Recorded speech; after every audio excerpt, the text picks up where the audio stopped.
those people on YouTube. Okay, it's just hooking across to YouTube Live. Just give me a second. Connecting Zoom to YouTube Live. No problemo. If you have any, okay, it's done. It's done, it's done, it's done. Let me turn that off. Okay, now before we begin, if you have any trouble viewing the screen, right? If it looks blurry or if it's off your screen, if you're looking at the computer thinking this looks weird, you need to watch it on YouTube Live. The reason is, I don't know. My technology is incompatible with some computers. So I'm going to put this link into the chat. And so if it looks weird, just watch it on there, okay? Cool. All right. Hello, everyone on YouTube, by the way. Hope you're all going well. Here's my blue backdrop. It needs a little bit of an iron. So yeah, anyway, it's actually my PT backdrop, but I didn't have time to change it. Anyway, let's get started. We're going to look at IELTS reading. Cool, that's all I need to do. Hi, everybody. My name's Jay. I'm one of the IELTS experts here at E2 Language. I'm an expert because I've taken this test a number of times in order to work out how best to teach it, right? And I've gotten a 9 on IELTS reading. Not every time I did it, admittedly, but I have gotten the 9. It's tricky stuff. Anyway, what we're going to do tonight is I'm going to give you some practice. I'll show you 3 different question types. Yes, I can tell you now. Multiple choice where you have to choose more than one option. Multiple choice where you choose just one option. And we're going to look at true, false, not given as well, which has that crazy logic about, did they say this? Did they not say this? Is it true? Anyway, I'm going to show you how to do these 3. So this is IELTS Reading Super Skills from E2 Language. Let's look firstly at multiple choice where there is more than one answer option, okay? So it's going to look like this on test day. You're going to have your passage. Actually, it's not going to look like anything like that on test day. Of course, you're doing this on a computer. If you're taking the computer-based test, it will look like this. If you're taking the paper-based test, you're going to have your questions here. You're going to have your text here, and it might be over on the other page where you have to read. Anyway, you'll work it out on test day. Don't let that frighten you. It's all pretty sensible when you get there and you realize we work out what's going on. Let's have a look at this question here. On the right-hand side, questions 1 to 2, it says choose 2 correct answers. It says the text describes 2 misconceptions about ancient Amazonian people. Which 2 misconceptions are mentioned by the writer of the text? So you see A, B, C, D, E, and F. You need to choose 2 of those. I'm going to give you a few minutes to read that question prompt carefully, understand what you're looking for, and then go to the text, eliminate the ones that are wrong. What are the 2 misconceptions mentioned by the writer about Amazonian people? Away you go.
Yeah, I think I've given you way too much time. I think I'll just go half the clock.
Okay, that's actually enough time. I'm going to stop you there. And I can say on YouTube Live, Madeline Manicat got it right, but then changed their answers and got it wrong.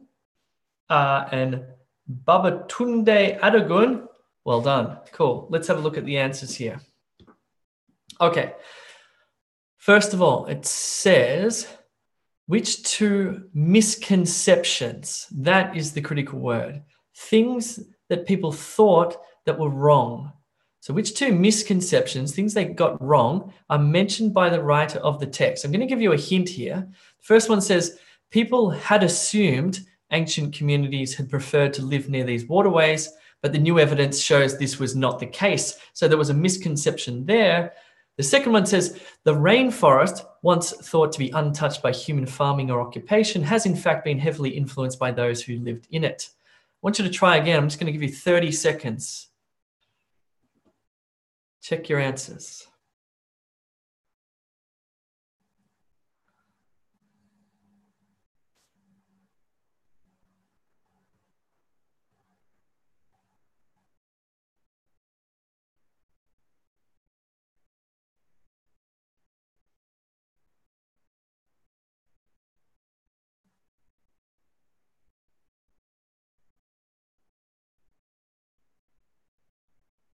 Right, so misconceptions were C.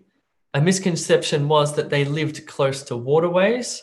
That's what they assumed, but in fact, that was not the case from new evidence. And E, they impacted their environment. Oh, is this my problem? Is this your problem? They did not impact their environment. The rainforest, once thought to be untouched by human farming or occupation, has in fact been heavily influenced by those who lived in it.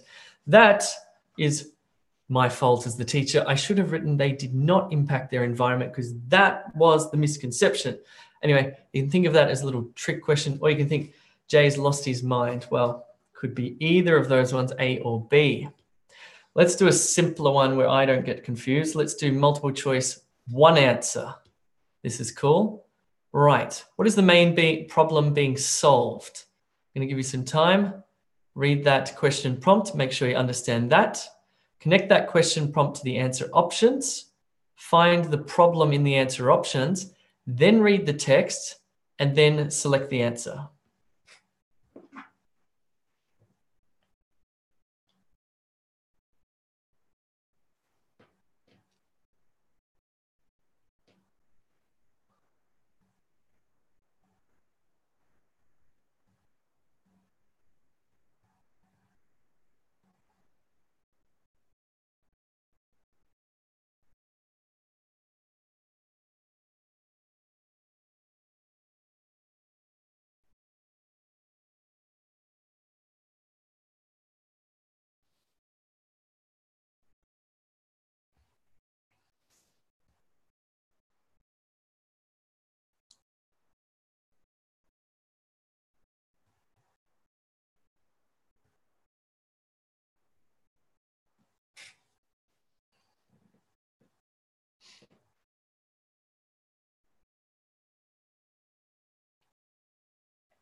All right, this one, this one was too easy, I agree.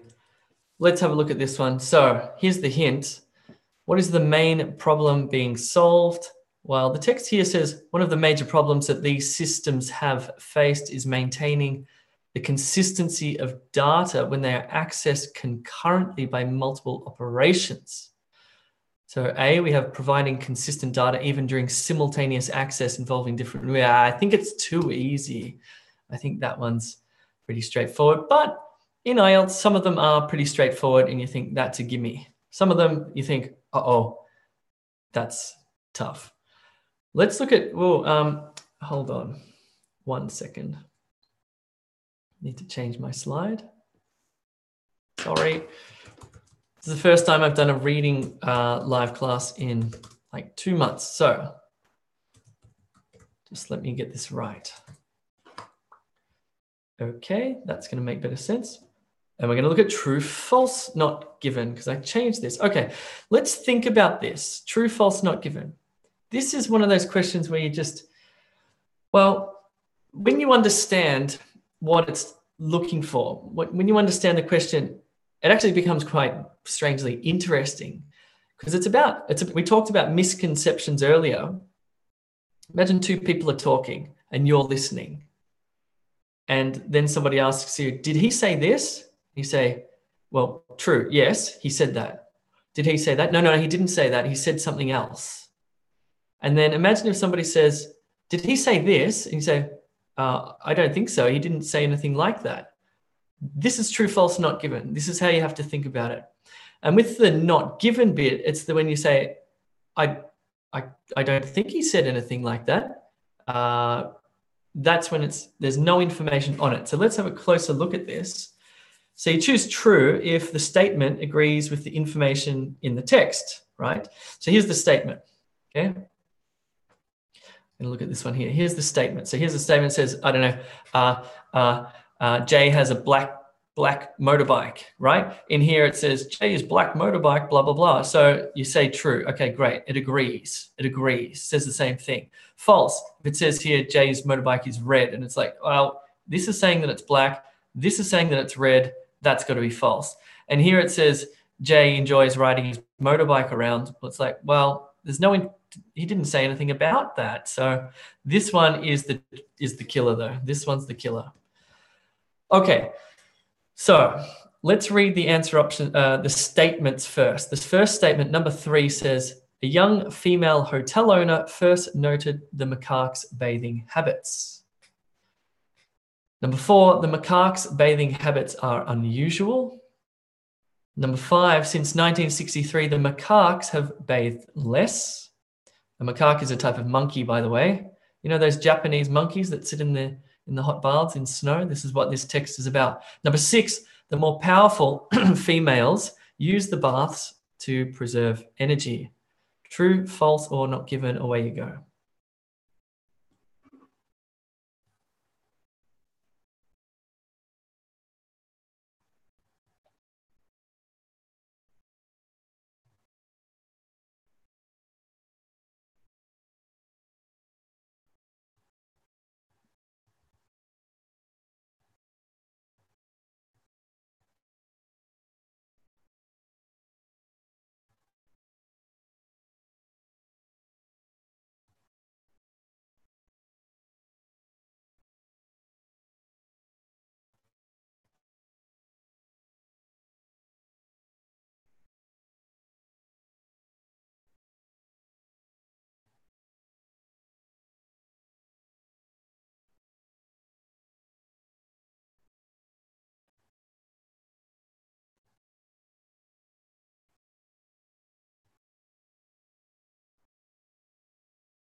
Do you need more time? If you need more time, just put in more time into the chat. Sarabi's okay. Need more time? No, I think, okay, fine. You're all good? It's about half. Look, I'll just give you 1 more minute, okay? 1 more minute. You can check your answers if you've finished.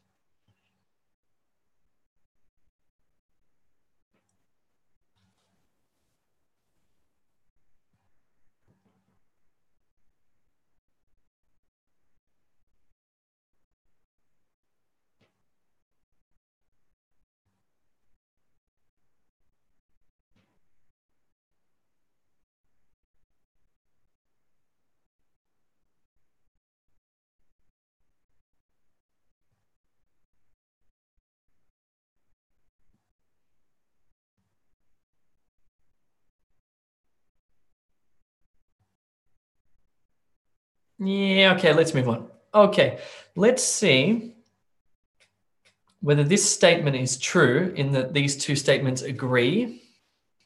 Let's see if this statement number 3 is false in that the text and the statement say something contradictory. They contradict each other. Or let's see if number 3 is not given in that you can't tell because there's not enough information and you don't want to make an assumption. So the statement says, a young female hotel owner first noted the macaques' bathing habits. The text says, these primates are also the only group of monkeys known to take hot spring baths, a behavior that was first observed in 1963 when a young female was seen in an outdoor hot spring belonging to a nearby hotel one snowy day. Does it say anything about the first person to note the macaques' bathing habits? Okay, I'm just going to have to explain this one. This is a killer. This is not given. This is not given. We do not know who noted this behavior. The text does not contradict this. The text, for example, doesn't say a young man first noted this behavior and the statement says a young woman noted this behavior. That would be false. And if they said the same thing, which they don't, if the text said a young female working at the owner of the hotel first noted this and it says the same thing, then that would be true. Now, if you look at number 3 again, it's saying a young female hotel owner first noted. So it's about the person who first noted the macaques' bathing habits. If you read the text, look at this. These primates are also the only group of monkeys known to take hot spring baths, a behavior that was first observed in 1963. It doesn't say by whom or by who. It doesn't tell you who. So that is not given. That was the trickiest question of the night, by the way. So don't feel bad. Don't think I can't do this. Think Jay just made a super tricky question. Let's move on with our lives. What about this one here? The macaques' bathing habits are unusual. The text says These primates are also the only group of monkeys known to take hot spring baths. Well, I'm pretty sure that means that they're unusual. So they agree. These two things say the same thing. So true, monkey bathing is unusual. Right, good. Number 5, since 1963, the macaques have bathed less. Okay, let's read the text. It says, these primates are also the only group of monkeys known to take hot spring baths, blah, blah, blah, first observed in 1963, when a young female macaque monkey was seen in an outdoor hot spring belonging to a nearby hotel one snowy day. Other monkeys soon copied this behavior, and for hygienic purposes, the park management has since built a hot spring for the exclusive use of the monkeys. By 2003, 1 in every 3 females in the group bathed regularly in winter.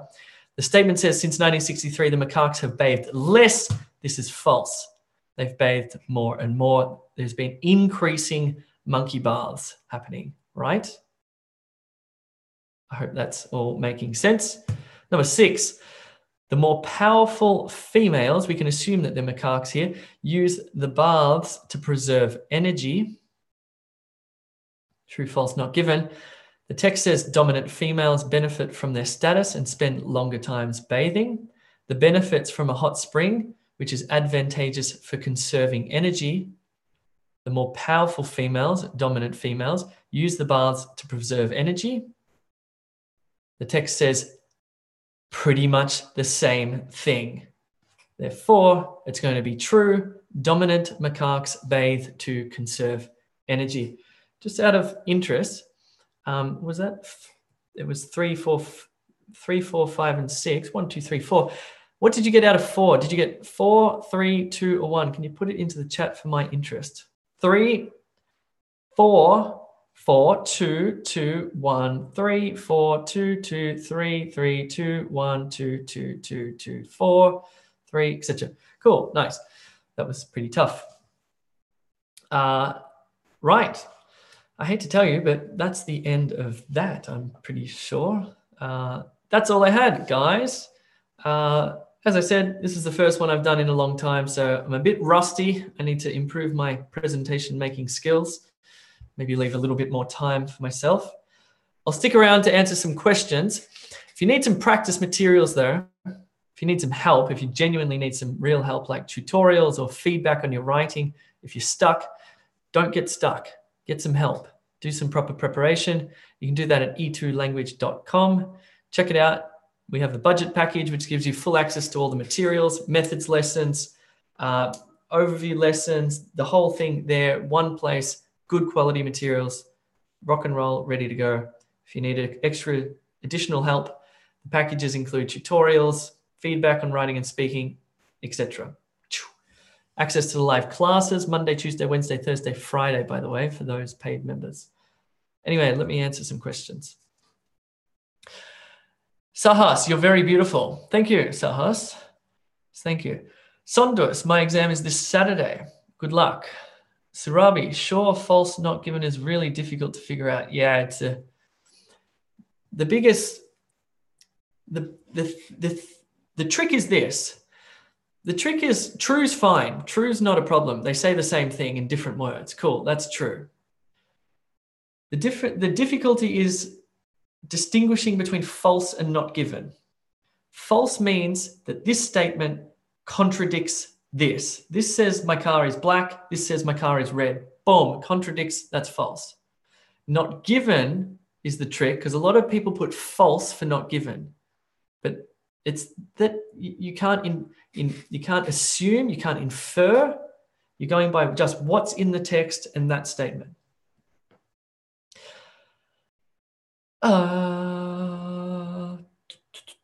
What if the difference between the computer and... Oh, where did that question go? What's the difference between the computer-based IELTS and the paper one? Okay, now there is a big difference. There are a number of differences. You can check out our blog, E2 Language blog, and see it there. But the biggest difference is with writing. Doing your IELTS on the computer makes writing easier, simply because you can type faster than you can write. You have more time. We have the same amount of time, but because you're faster at typing, it gives you more time to edit your work, edit your writing. So it's a big help for writing. In terms of, I reckon it's harder for listening. For some reason, I like the paper for listening, and I like the paper for reading. Speaking's the same. So, but for writing, if you're stuck on writing, yeah. Do think about, if you're in Melbourne or Adelaide, think about that. I do not have a problem with understanding the idea and vocabulary, but I lose focus somewhere. Yeah. Yeah, well, there's a psychological aspect to taking these tests. One, you may be suffering from anxiety, which really 99% of people do when they take these tests. And so the problem is you're trying to read, you're trying to write, while feeling all these sorts of sensations in your body and racing thoughts. Well, practicing when you're tired, practicing when you're hungry, practicing when you're not feeling great is a good idea. But also just having that ability to, yes, you're anxious, yes, you're not feeling good, but to still read and think about the meaning and not think about your bodily sensations, right? I don't understand question 4. Okay, I'm sorry, I can't go back. How much time should we spend on reading the text? Okay, you need to manage your own time. So for the reading section, you've got 60 minutes. 60 minutes? I'm pretty sure it's 60 minutes. Can't quite remember. Anyway, and 40 questions, I believe. So it's about a minute and 20 seconds per question. You just need to keep an eye on that time and make sure you'll get it. You'll start to know if you're making it through on time or not. And obviously you may need to speed up. You can always slow, if you're going fast enough, you can go back to questions that you've missed, etc. You just have to manage your own time. Practice is key.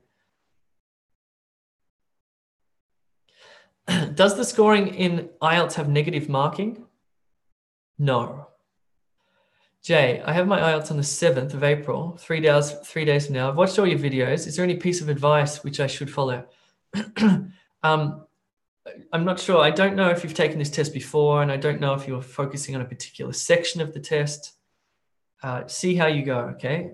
My biggest piece of advice is, if you pass, celebrate. If you don't pass, prepare properly.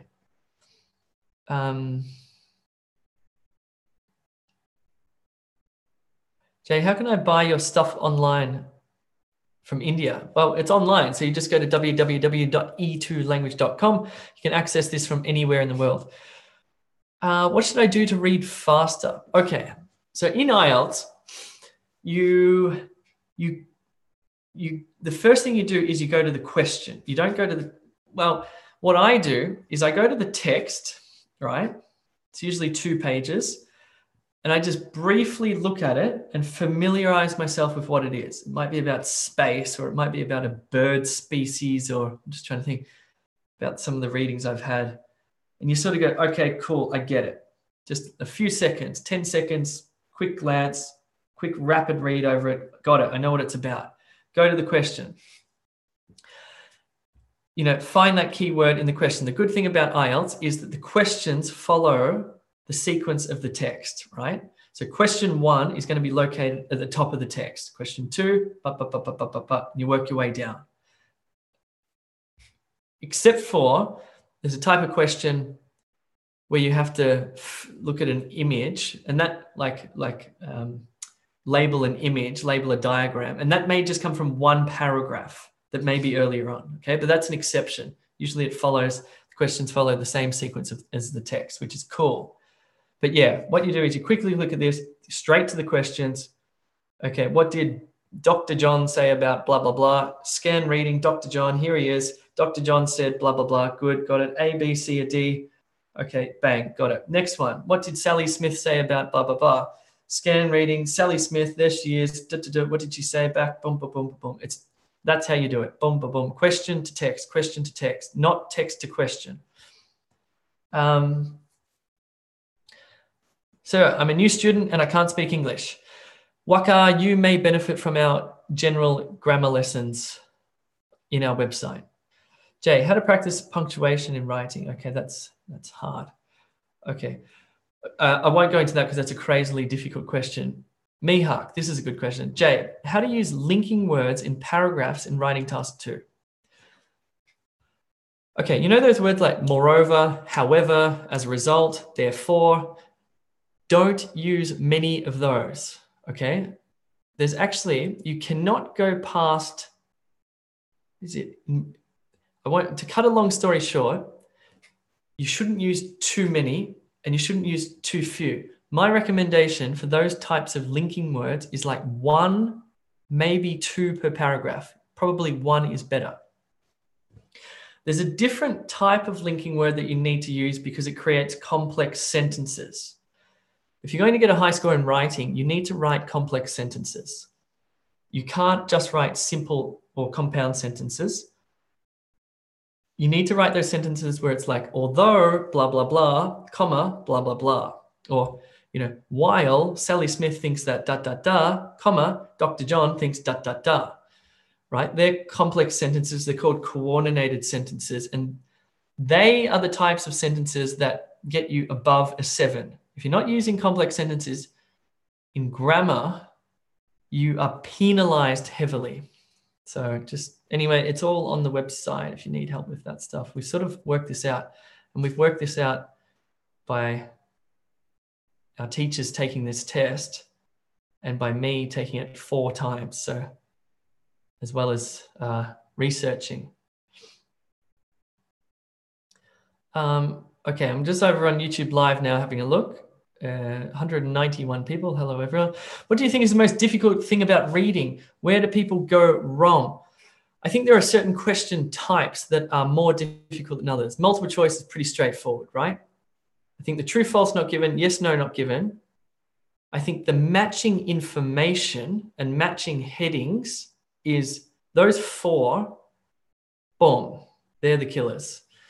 So maybe think about working on them.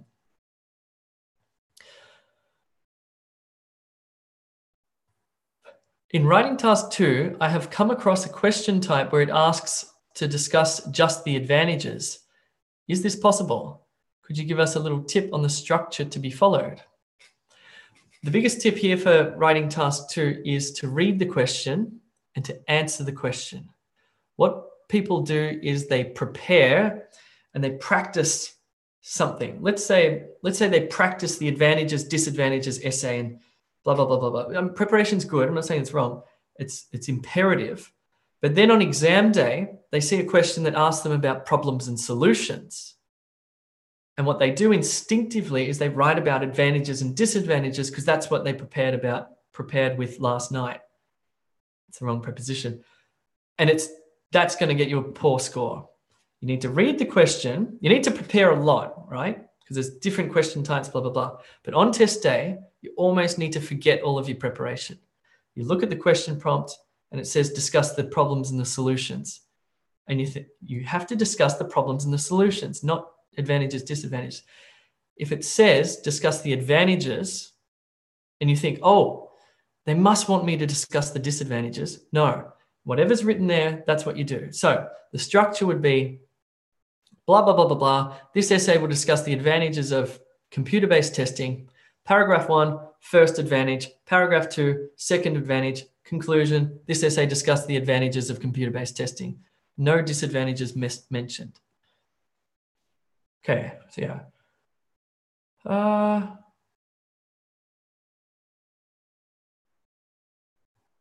Viana, I'm not sure about your question. What is the difference of your time here in the Philippines?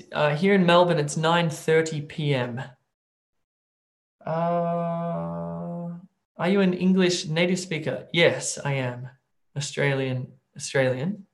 If I'm taking the test for the second time and it's on the 7th, blah, blah, blah. Few tips. Well, my tip is prepare. What do you think is the most, I've answered that one.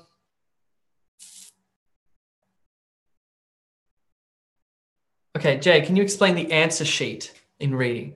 Yeah, fine.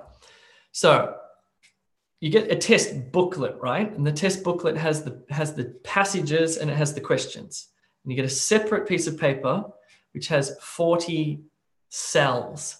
all labeled 1, 2, 3, 4, 5, up in 20 on this. Is it 20 and 20? I think it's 20 and 20, but there's 40 and they're numbered. There's question 1. Question 1 might be multiple choice. And it's asking you which is the correct answer, A, B, C, or D. You choose C. So in number 1, you write C. Let's say for question 5, it's true, false, not given. And you think number 5 is false. So in question on your answer sheet and number 5, you write false. So that's how you transfer your answers to the answer sheet.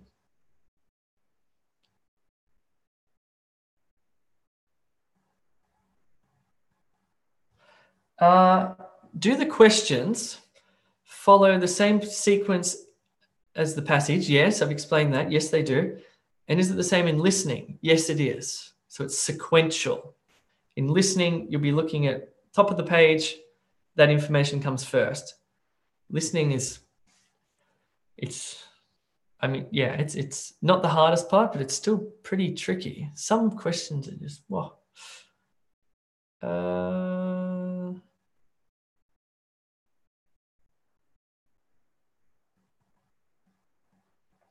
Oh, here's a great question from Malik. Jay, when you're filling out the answer sheet, I'm just going to change your question a bit. When you're filling out the answer sheet and you write teapot, and the answer is, no, forget teapot because that could be 2 words. The answer is computer, right? You write computer. You write computer, but the answer is computers, plural. Will I still get a point, even though I wrote computer? No. You have to get the grammar right as well, okay? So it may require a plural noun with an S, may require an article, like the computers, may require, the new computers, the plus adjective plus noun. Okay, so just be very careful with that. Use the instruction. In the instruction, it will say no more than 3 words and or a number, for example. You can sort of use that to guide you because one of the questions would be, what did I can't think of one on the spot. Your other question is about capital letters. You can, in fact, write your answers in all capital letters. Yeah. Yep, you can. I'm sort of averse to saying that because I just worry if you have to write a name. Apparently you can. But I mean, only do that if you have very poor handwriting. Otherwise, use lowercase as well.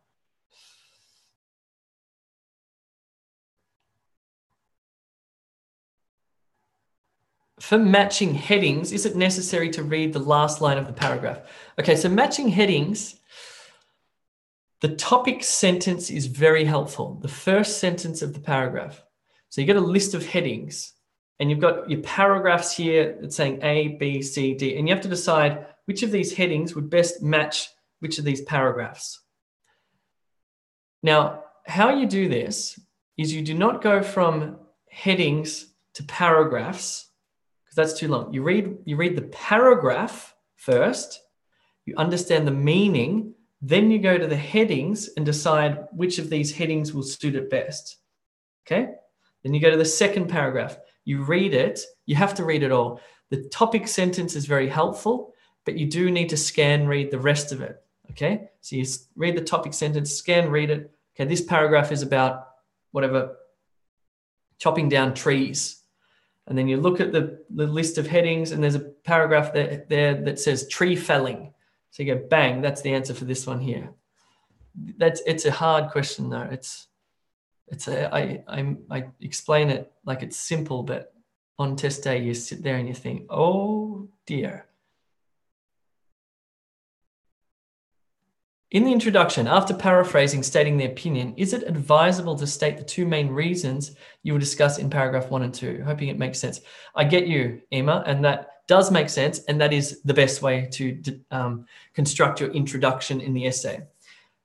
Let me explain what that means. So, introduction of the essay, let's say the essay is about lazy students, right? No, yeah, whatever, lazy students. So you set a background sentence. You say, students around the world are very lazy, right? Second sentence is you rewrite the question prompt. While some people think that lazy students should be banned from going to school, other people believe that lazy students should be helped. summarize or paraphrase the question prompt. The third sentence, this essay will discuss the problems, or no, how we can help lazy students by talking to their parents and getting them to stop eating sugar, whatever. Then your paragraph 1 will be a paragraph about talking to their parents. Paragraph 2 will be about getting them to stop eating sugar. This creates really nice coherence. Okay. All right. I think I'm going to leave it there. Thanks very much for coming. I hope it was helpful. And yeah, good luck if you're taking the exam this Saturday. If you need help, you know where to go. And yeah, good luck. I hope you never have to watch my videos again, actually. That would be great. But if you do, well, no problem. See you guys.